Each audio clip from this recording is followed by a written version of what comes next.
Everyone thought she had forgiven him. They were completely wrong. The loneliness of founding a company is something most people can't understand. Those early days when it was just me, a laptop, and a vision that everyone said was impossible. Derek Chen's voice fills the conference room, confident, smooth, practiced. 200 people hang on every word. Vanessa Mitchell sits in the third row, perfectly still. Her face is neutral, professional, almost serene. But inside, something is breaking. Because Derek is telling their story. Except in his version, she doesn't exist. There were moments I wanted to quit, Derek continues, pacing the stage like he owns it. Moments when the fear was so loud I couldn't think. But I kept going. And eventually I found people who believed in the vision. People who came on early to help build what I'd started. People who came on early, not co-founder, not partner, not the woman who turned his half-formed ideas into financial models, operational systems, and a company that actually worked. Vanessa's hands rest in her lap, fingers laced together. She does not move. She does not react. But she is done pretending this is an accident. And soon, everyone else will be too. This is not the first time Derek has erased Vanessa from the story. It is just the first time he has done it in front of 200 investors, journalists, and industry leaders who will repeat this narrative for months. Vanessa knows because she has been tracking it. For the past 18 months, Derek's version of their founding story has been quietly shifting. In early interviews, he mentioned her by name, briefly but clearly. 12 months ago, she became my CEO founder. 6 months ago, she became early leadership. And now, she is people who came on early to help. As if she answered a job posting. As if she wasn't there on day one, sitting across from him in a coffee shop with a napkin full of notes, telling him exactly how to structure the business model so investors would actually listen. Vanessa Mitchell built this company with Derek Chen. She knows it. The employees know it. The early investors should know it. But Derek has been rewriting history in rooms she is not in, and no one has corrected him. That is the part that makes her hands shake when she is alone. Not Derek's ambition. Not his need for the spotlight. The fact that people who watched her build this company have absorbed his story so easily. As if her presence was always optional. As if she was always replaceable. Vanessa does not cry during the presentation. She takes notes. She smiles when people glance her way. And when Derek wraps up to thunderous applause, she claps too. Because she learned a long time ago that the loudest reaction is not always the most powerful one. After the presentation, Derek finds her near the coffee station. He is buzzing with adrenaline, eyes bright, grin wide. That went well, right? He says, not really asking. Vanessa nods. The room loved it. I think we'll see some follow-up interest from at least 3 of the funds, Derek continues, already moving on to strategy. Did you see the guy from Bridgepoint? He couldn't stop nodding. Vanessa saw him. She also saw the look on his face when he glanced at her during Derek's story. Confusion, like he was trying to remember if she was new to the team. She has been on the board slide deck as CEO founder for 5 years. But Derek's story is louder than a slide deck. I'll send follow-ups tomorrow, Vanessa says evenly. Derek claps her on the shoulder like a teammate. You always do. That's why this works. He walks away before she can respond. Vanessa stands there, coffee cup warm in her hands, and realizes something that makes her stomach twist. Derek is not lying on purpose. He actually believes the story he just told. He has rewritten their history so many times that his brain has accepted the new version as truth. He genuinely thinks he founded this company alone, and that Vanessa came on later to help with operations. This is not manipulation. It is self-deception on a scale Vanessa did not think was possible. And that makes it so much worse. That night, Vanessa sits at her kitchen table with her laptop open. Her husband, Ryan Coleman, is cooking dinner, the smell of garlic and olive oil filling the small space. Ryan is a kind man. Steady. Logical. He works in environmental law, a field where justice is slow and often invisible. And he has the patience of someone who understands that change does not always announce itself. But even Ryan is losing patience with Derek. You should have said something, Ryan says quietly, not looking at her. In the room, when he told that story. And say what? Vanessa asks. Stand up and correct him in front of 200 people? Tell them he is misremembering the last 5 years of his life? Yes. Vanessa almost laughs. That would make me look bitter, insecure, like I am fighting for credit instead of focusing on the work. Ryan turns, wooden spoon in hand. Vanessa, he erased you. I know. So why are you protecting him? Vanessa does not answer right away. She scrolls through the investor presentation deck Derek used today. Slide 7 shows the founding story. There is a photo of Derek on stage at a conference 2 years ago, mid-speech, arms wide. The caption reads, "Visionary leadership from day one." Vanessa is not in the photo. She was the one who wrote the speech he is giving in that picture. She closes the laptop.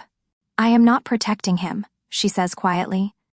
"I am protecting the truth." Ryan frowns. What does that mean? Vanessa looks at him, and for the first time, she says out loud what she has been thinking for weeks. "If I fight him now, it becomes he said, she said, my word against his. And Derek is better at storytelling than I am. He always has been. That is why we worked. He sold the vision, I built the foundation. But he is lying." I know, and eventually the lie will collapse. Not because I attacked it, because it is not built on anything real. Ryan stares at her. "You are going to let him bury himself." Vanessa does not confirm or deny, but the look in her eyes is answer enough. Act 2. Silent endurance. The next morning, Vanessa does something she has never done before. She stops correcting the narrative. A journalist emails her, asking for a quote about joining Derek's company in the early days. Vanessa's first instinct is to reply with a polite correction, "I didn't join -1 CO, founded." But she doesn't. She answers the journalist's questions without addressing the framing. She lets the misunderstanding stand. Because she has realized something, every time she corrects someone, she is playing defense. She is reacting to Derek's story instead of building her own. And defense does not win wars. Documentation does. Vanessa begins creating a parallel record of everything she does. It is not obvious. It is not dramatic. She simply starts sending more emails to the full leadership team instead of just to Derek. She uploads strategic memos to the shared company drive with timestamps and version history. She makes sure that every major decision she influences is documented in writing, with her name attached. She is not hiding her contributions. She is making them undeniable. Because Vanessa understands something Derek does not, memory is fragile, but documentation is forever. If Derek wants to rewrite history in conversation, fine. But the emails will tell a different story. And when it matters, when someone with power actually looks, the emails will be there. 3 months pass. Derek's confidence grows. He starts making decisions without consulting Vanessa. Not out of malice, she thinks, but out of genuine belief that he does not need to. He is the founder. He is the visionary. Vanessa handles operations. Operations. As if the entire infrastructure that makes his vision profitable is just handling things. Vanessa watches him commit to a product timeline that engineering cannot meet. She used to catch these mistakes before they became public. She would pull Derek aside, gently walk him through the operational reality, and help him adjust the messaging before it reached clients. Now she stays silent. She lets him make the promise. She lets him own it. And when the engineers come to her later, anxious and confused about how they are supposed to deliver, she tells them the truth. "I was not consulted on that timeline." She does not criticize Derek. She does not need to. The engineers understand immediately. And something shifts in the way they look at her. Ryan asks her again, one night over dinner, why she does not just leave. "You have equity," he says. "You have options. You could start something new, or join another company where they would actually appreciate you." Vanessa considers this. She could leave. She could walk away with her dignity, her equity, and a clean exit story. But leaving would confirm Derek's narrative. It would let him tell the board, the press, the world. Vanessa decided to move on. She wanted a different path. I am sad to see her go, but I respect her decision. And just like that, she would be written out of the story entirely, not as someone who was erased, as someone who left. "I am not leaving," Vanessa says quietly. "Not yet." "Then, what are you doing?" She meets his eyes. "I am waiting." For what? For the truth to become louder than his story. 6 months after the investor presentation, Derek makes his first major public mistake. He promises a key client a product launch in 8 weeks. Engineering estimates 12 weeks minimum.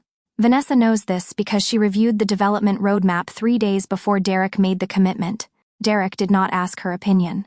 He did not check with engineering. He just said yes because the client was important and he wanted to close the deal. When the engineers see the announcement, they come to Vanessa's office in a quiet panic. "Did you know about this?" One of them asks. Vanessa shakes her head. "I was not consulted." The lead engineer exhales sharply. "We cannot hit that deadline, not without cutting major features or pulling people off other projects." "I know. So what do we do?" Vanessa looks at him calmly. "You build what you can build in the time you have. You do not sacrifice quality to meet an unrealistic promise." "But Derek told the client." "Derek made a commitment without operational input," Vanessa says gently. "That is not your failure. It is his." The engineer leaves, still anxious, but no longer feeling like the responsibility is his to fix. Vanessa sits at her desk and realizes what she has just done. She has let Derek fail in a way that will be visible to people who matter. She has not sabotaged him. She has simply stopped saving him. The product misses the deadline by 6 weeks. The client is frustrated but does not pull the contract. They extend the timeline, but the trust is damaged. Derek calls an all-hands meeting to address the delay. Vanessa stands in the back of the room, arms crossed, watching. Derek does not take responsibility. He blames execution. "This was a failure of follow-through," he says, pacing in front of the assembled staff. "We have brilliant ideas, but we are struggling to deliver on time, and that is something we need to fix as a team." As a team. Not "I made a promise without checking if it was achievable." Not "I should have consulted the people who actually build the product." As a team. Vanessa sees the engineers in the front row exchange glances. They know what happened, and they know Derek is rewriting it in real time. After the meeting, 2 senior engineers stop by Vanessa's office. "That was not a team failure," one of them says quietly. Vanessa does not respond right away. She could agree. She could validate their frustration. She could say what they are all thinking. Derek made an impossible promise, and now he is blaming you for not delivering on it. But she does not. Because this is not about blame. It is about pattern recognition. "The timeline was always aggressive," Vanessa says carefully. "I flagged it in a memo to leadership when I first saw the commitment." The engineer blinks. "You did?" "Yes. It is in the shared drive. I sent it 5 days before the client call." The engineers leave, but Vanessa can see the shift in their eyes. They are starting to see what she has seen for months. Derek tells a good story. But Vanessa has the receipts. 2 weeks later, Vanessa gets an email from the lead investor. Subject line: "Quick operational check to in." The email is polite, brief, and highly unusual. Investors do not usually bypass the CEO to ask the COO for a one-on-one meeting, unless they are starting to doubt the CEO. Vanessa accepts the meeting. She does not tell Derek. The investor's questions are careful, strategic, probing. How are we tracking against third-quarter targets? What is our current capacity for new client onboarding? Do you feel the leadership team is aligned on priorities? Vanessa answers every question honestly. She does not editorialize. She does not criticize Derek. She simply provides data. But data, delivered clearly, tells its own story. The investor thanks her for her time. As Vanessa walks back to her office, she realizes what just happened. The board is starting to verify Derek's narrative against operational reality, and they are coming to her for the truth. 3 months later, Derek presents a new growth forecast to the board. 40% revenue increase in the next quarter. Aggressive new client acquisition. Expansion into 2 new markets. Vanessa sits across the table, silent.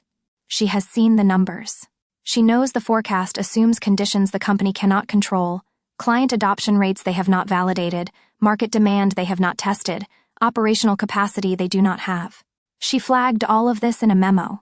Derek either did not read it, or he decided the board did not need to hear the caveats. He finishes his presentation with a confident smile. The board claps politely. And then the board chair turns to Vanessa. "Is this feasible?" The room goes still. It is the first time the board has publicly asked Vanessa to verify Derek's claims. Derek's smile falters, just slightly. Vanessa meets the board chair's eyes. She does not hesitate. It would require conditions we cannot control. The silence that follows is louder than anything Derek said in his presentation. The board chair nods slowly. Can you elaborate? Vanessa pulls up a document on her laptop, a risk assessment she prepared 3 days ago, anticipating this exact question. The revenue model assumes client adoption rates we have not yet validated, she says calmly. It also assumes we can onboard new clients without pulling resources from existing accounts, which is not currently feasible given our team size. She does not look at Derek. She does not need to. She can feel his tension from across the table. So, what would you recommend? The board chair asks. A more conservative forecast, Vanessa says. 20% growth is achievable.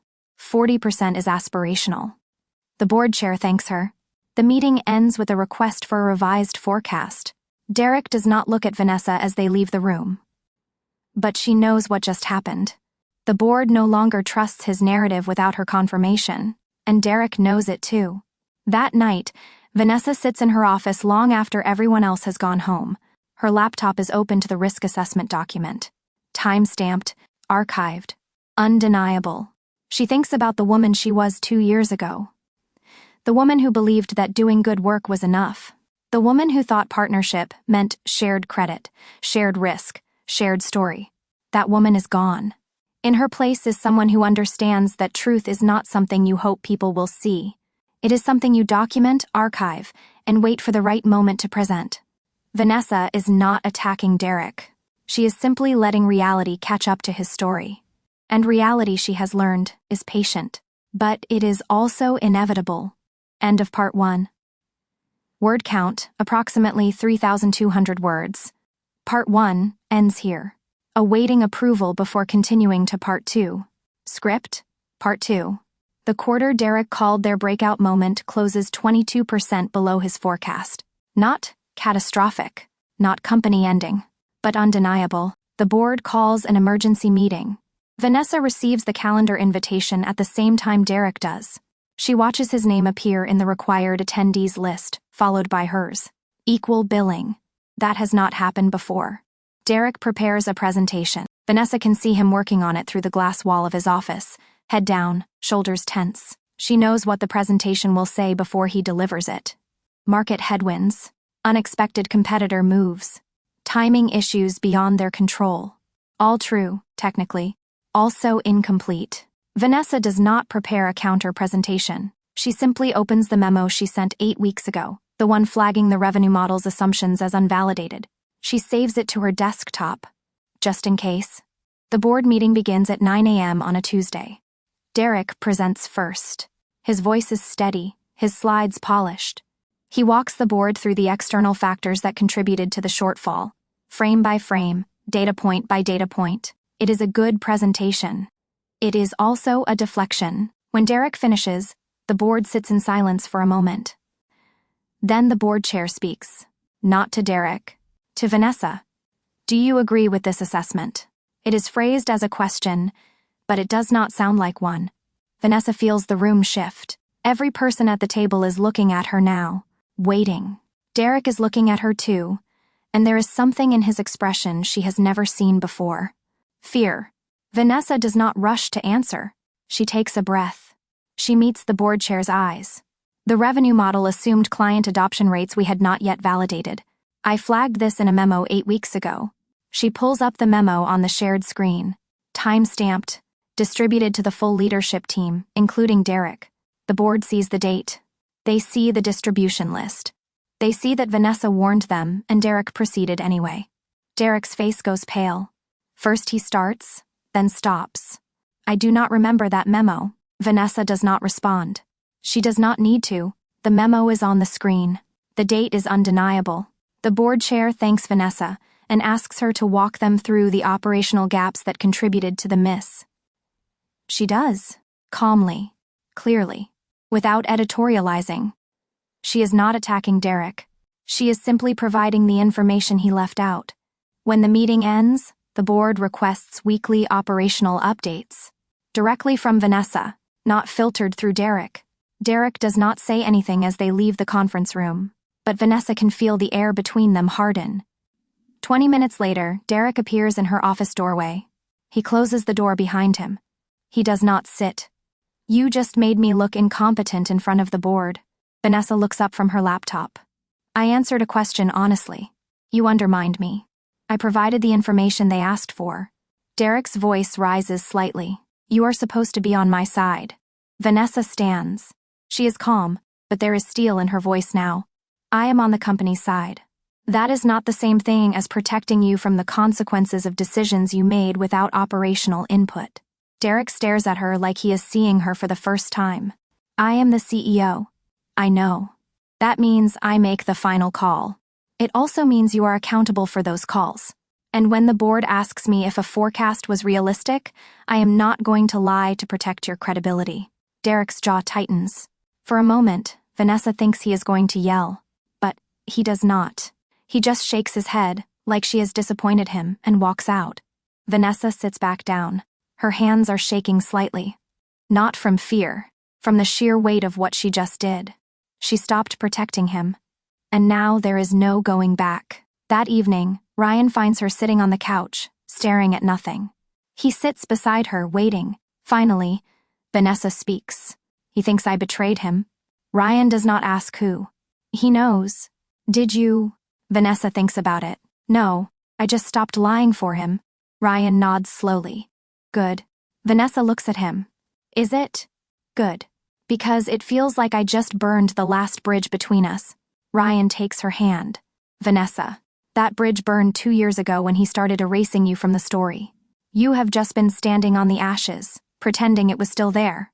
She knows he is right. But knowing does not make it hurt less. 3 weeks later, Derek makes a move that surprises everyone.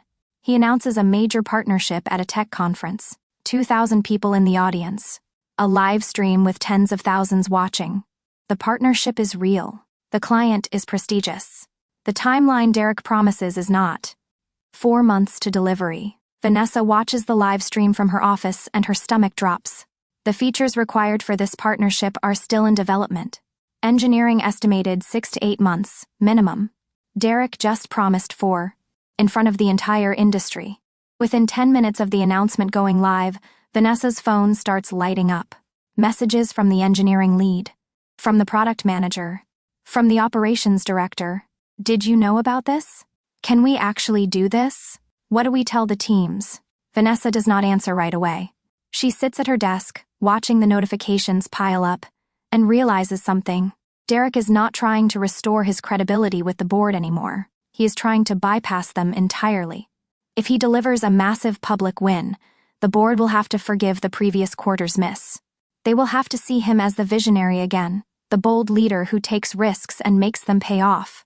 But if he fails, if the company cannot deliver on this very public promise, the board will not forgive him twice. Vanessa opens her laptop and begins running scenarios. What would it take to deliver in 4 months? What resources would they need? What other projects would have to be deprioritized? What risks would they be taking? She works through the night. By morning, she has an answer. It is possible. Barely. But it would require pulling engineers off 3 other client commitments, delaying 2 product updates, and accepting a significant risk of quality issues. And even then, it assumes nothing goes wrong. Vanessa writes it all down in a report. Clear, honest, unflinching.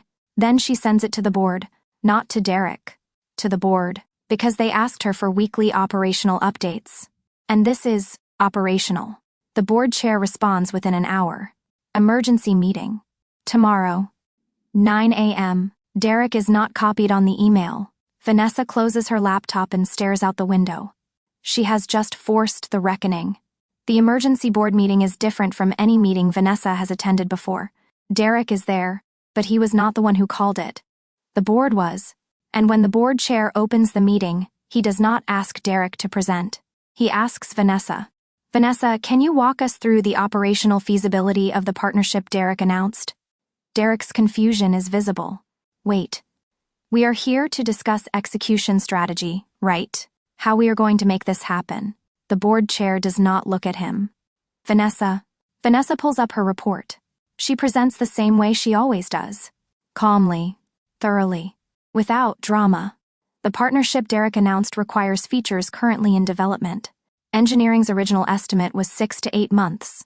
Accelerating to 4 months is technically possible, but it would require reallocating resources from 3 existing client commitments, which creates risk in those relationships. She walks them through the trade-offs, the risks, the costs. She does not say it is impossible.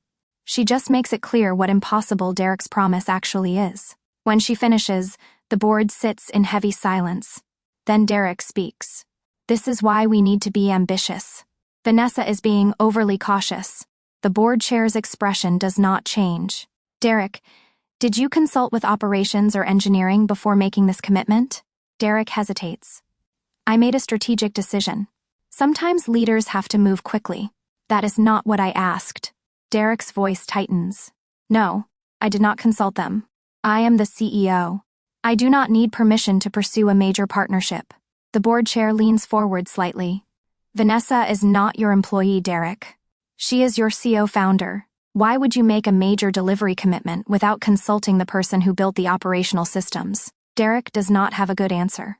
He tries. He talks about vision and boldness and the need to move fast in a competitive market. But the board is not listening to his vision anymore. They are watching the contrast. Derek, defensive and scrambling. Vanessa, calm and factual. One board member speaks up. A woman in her 50s who has been quiet until now. Derek, when you tell the founding story of this company, why is Vanessa never mentioned as co-founder? The room goes completely still. Derek blinks. What? I have heard you speak at 3 conferences in the last year. I have read multiple interviews. In every single one, you describe founding this company alone, or with early support from a great team. But Vanessa is never named as your co-founder. Derek's face flushes. That is not. I do mention her, maybe not always prominently, but... The board member pulls out her phone. She reads from a transcript. The loneliness of founding a company is something most people cannot understand. Those early days when it was just me, a laptop, and a vision. She looks up. That was from the investor conference 3 months ago. Vanessa was in the audience. Derek stammers. I was focusing on the emotional narrative. The hero's journey. That is what resonates with people. The board member turns to Vanessa. Are you a co-founder of this company? Vanessa's voice is steady. Yes. The board member nods. Then why has Derek been telling the world he founded it alone? No one speaks. Derek tries to explain. He talks about narrative framing and storytelling and how he never meant to diminish Vanessa's contributions. But his words sound hollow. The board has seen the pattern now. Derek has been rewriting history. And Vanessa has been quietly holding the truth in her hands, waiting for someone to ask. The board chair calls a recess. Derek leaves the room, shaken. Vanessa stays seated. The board chair approaches her. We need to talk about leadership structure. Vanessa meets his eyes. She knows what is coming. During the recess, the board speaks with Vanessa privately. Can this partnership be delivered? Yes. With revised terms or a revised timeline? Can it be delivered with Derek making public commitments without consulting you? Vanessa pauses. That is not sustainable. The board asks if she would be willing to take on a formal co-leadership role. Co-CEO. Equal authority. Vanessa does not answer immediately. This is not a small decision. Taking this role means acknowledging that the partnership with Derek is broken beyond repair. It means formalizing the division. It means stepping into visibility she has avoided for years. But it also means the truth becomes undeniable. She agrees. In the hallway, Derek finds her. His voice is low, tight with anger. You turned the board against me. Vanessa does not flinch. I told them the truth. That is not betrayal. You have been undermining me for months. Vanessa stops walking. She turns to face him fully. You erased me, Derek. You stood in front of investors, journalists, employees, and told them you built this company alone. You rewrote our history so many times you started believing it yourself. I did not undermine you. I stopped protecting you from the consequences of your own choices. Derek stares at her. For the first time, he has no response. Because somewhere, deep down, he knows she is right. The board reconvenes. They announce the restructuring. Derek will remain CEO, but a co-CEO role will be created for Vanessa, with equal authority over strategic and operational decisions. All major commitments must be jointly approved. The board will receive independent updates from both leaders. Derek's face is pale. He knows what this is. A demotion in everything but title. The company issues a press release that afternoon. For the first time in 2 years, Vanessa Mitchell is publicly named as co-founder and now co-CEO. The tech press covers it as a leadership evolution, but inside the company everyone understands. Derek's singular authority has been dismantled. Vanessa's contributions are now undeniable. The all-hands meeting happens 2 days later. Derek and Vanessa stand side by side in front of the company. Derek delivers prepared remarks about shared leadership and the strength of collaboration. His discomfort is palpable. When Vanessa speaks, she keeps it brief. She thanks the teams for their work. She acknowledges the challenges ahead. She commits to transparency and open communication. The employees applaud, not politely, genuinely. They have been waiting for this. After the meeting, Vanessa returns to her office and closes the door. She sits in the quiet. She does not feel triumphant. She feels exhausted, vindicated, and deeply, quietly sad. Because she built this company with Derek believing in partnership, in shared vision, in the idea that two people could create something bigger than either of them alone. And now that partnership is gone. Not because she destroyed it. Because he did, brick by brick, story by story, erasure by erasure. The victory is just, but it still feels like loss. Her phone buzzes. Messages from former colleagues, from women in tech who read the announcement, from people she has not spoken to in years. Many of them say the same thing. I always knew you were the CEO founder. I am glad they finally recognized it. Vanessa realizes something. The narrative erasure was never complete. Some people always saw the truth. They were just waiting for it to become undeniable. And now it has. Vanessa closes her eyes and lets herself feel it. Not triumph, just relief. The quiet, steady relief of no longer having to fight to exist in her own story. Word count, approximately 3,000 words, awaiting approval before continuing to part 3. 6 months pass. The co-CEO structure settles into rhythm. Not harmony exactly, but function. Vanessa handles operations, strategy, and board relations. Derek handles partnerships and public presence. But every major decision now requires both signatures. Every commitment now gets vetted through operational reality before it reaches a client. The company is healthier for it. Decisions are grounded. Timelines are realistic. The teams trust leadership again because leadership is no longer promising things it cannot deliver. But the partnership between Vanessa and Derek is not what it was. It is professional, cordial, functional. The friendship is gone. The shared vision, the late nights dreaming about what they could build together, the belief that they were creating something bigger than themselves, all of it, gone. Replaced by calendar invites and joint approvals and carefully worded emails. Vanessa mourns this sometimes, late at night when the office is empty and she is alone with her thoughts. Not because she wants the old dynamic back, but because she misses the version of Derek who actually saw her. Or maybe the version of herself who believed he did. Derek has changed too. He no longer tells the founding story without mentioning her. At every conference, every panel, every interview, he introduces her as co-founder. He defers to her in meetings. He runs major decisions past her before making them public. It is not warmth, but it is acknowledgement. Vanessa recognizes this as the closest thing to an apology Derek is capable of giving. Not in words, but in action. In the small, consistent ways he has stopped erasing her.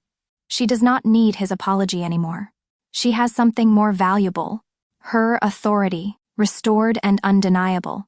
Vanessa begins speaking at conferences, not as Derek's operational partner, but as a founder with her own perspective, her own expertise, her own voice. The first time she takes the stage alone, she feels a flutter of nervousness she has not felt in years. But when she speaks, the words come easily. She talks about building sustainable systems, about the difference between vision and execution, about why operational excellence is not less important than charisma. It is just less visible. The audience listens. Afterward, 3 women approach her, all of them co-founders, all of them experiencing some version of what Vanessa survived. One of them is being slowly pushed out of decision-making by her male co-founder. Another is watching her contributions get credited to the team, while her partner gets named in the press. The third is being offered a VP title in the company she helped start, as if co-founder was never real. Vanessa listens to each of them. She does not tell them what to do, but she tells them what she did. Document everything. Build credibility with the people who have power. Stop protecting people from the consequences of their own gaps. And do not disappear, even when they try to make you invisible. The women thank her. One of them says something that stays with Vanessa for weeks. I thought I was the only one. I thought it was just me. Vanessa realizes her story is not unique. This pattern happens over and over, in startups, in law firms, in academic institutions, in creative partnerships. One person does the visible work. The other does the foundational work. And over time, the visible work gets celebrated while the foundational work gets erased. Vanessa decides to use her platform to make the pattern harder to repeat. She writes an essay. She does not name Derek. She does not tell her specific story. But she describes the dynamic. The slow erosion. The self-doubt. The documentation. The patience. And the refusal to disappear.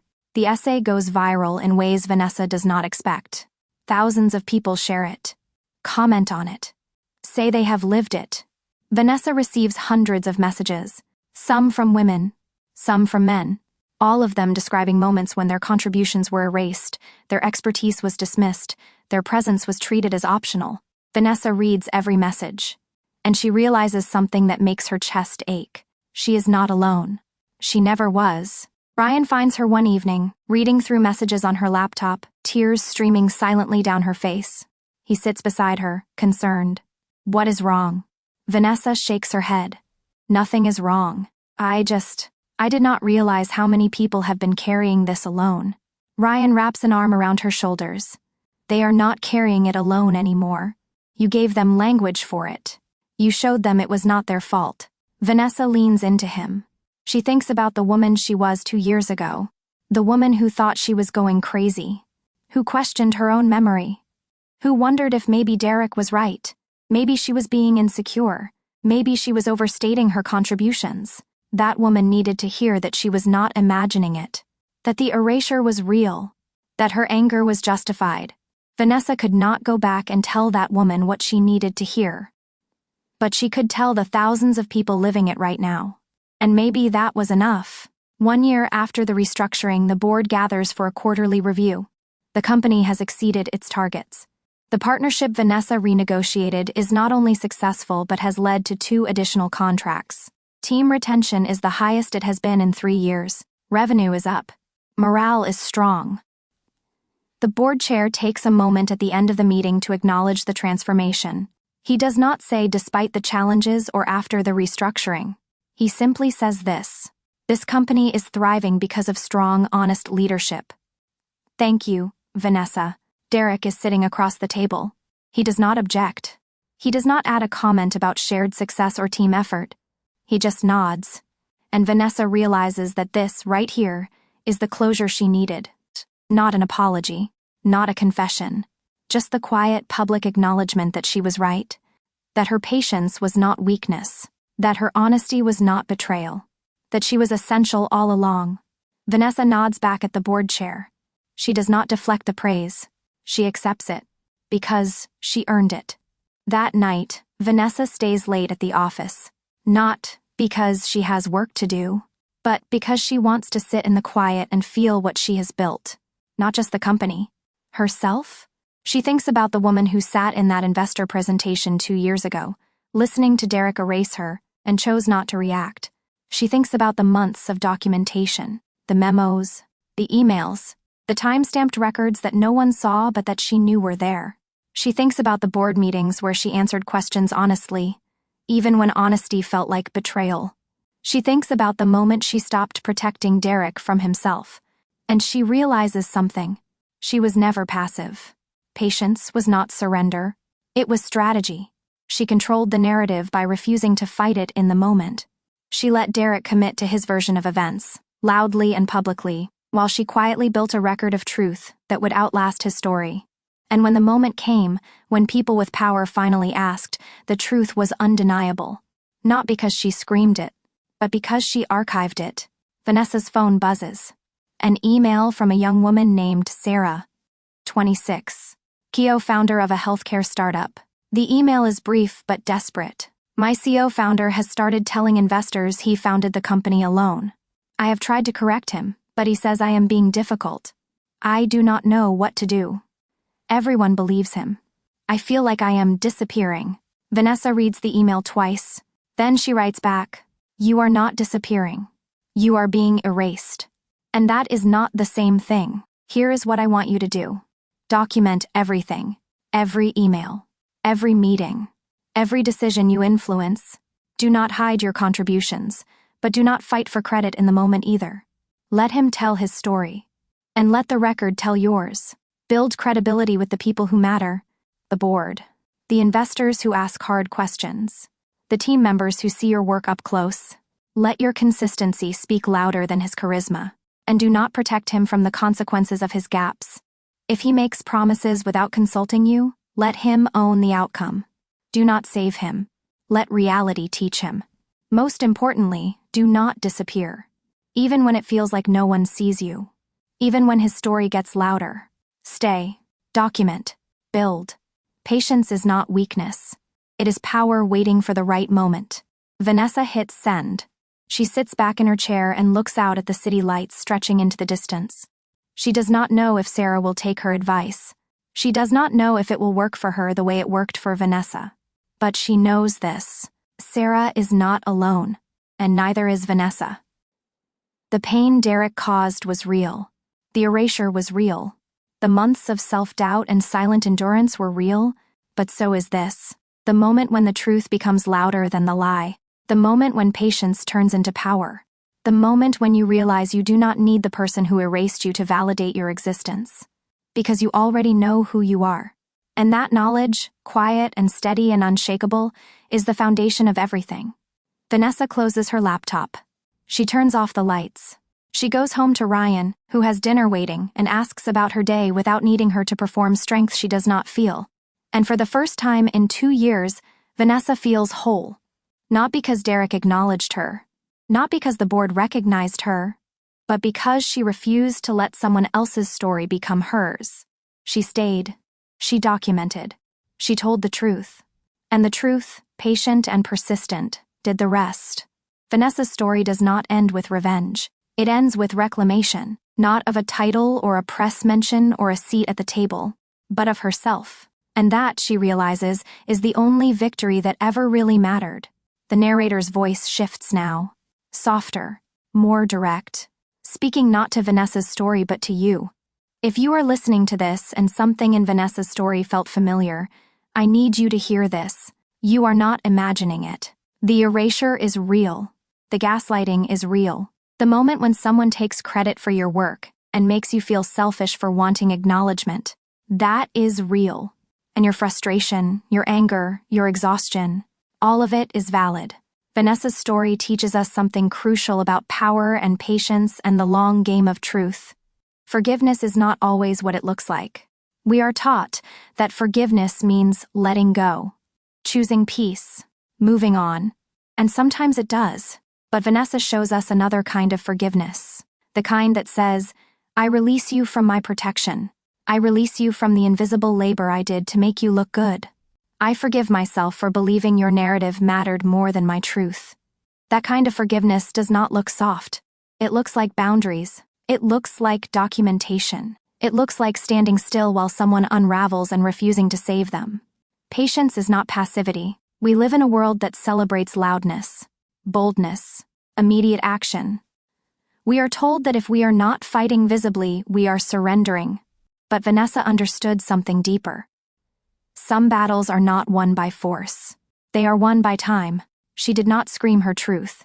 She archived it. She did not demand recognition. She let the absence of her work become undeniable. She did not attack Derek's narrative. She simply stopped holding it up. And that restraint, that strategic and deliberate patience, was the most powerful move she could have made. If you are in a situation where someone is erasing your contributions, rewriting your history, or taking credit for your work, here is what you can do. First, document everything. Not because you are planning revenge, but because truth needs evidence. Save the emails. Keep the meeting notes. Archive the presentations with your name on them. Create a record that cannot be rewritten.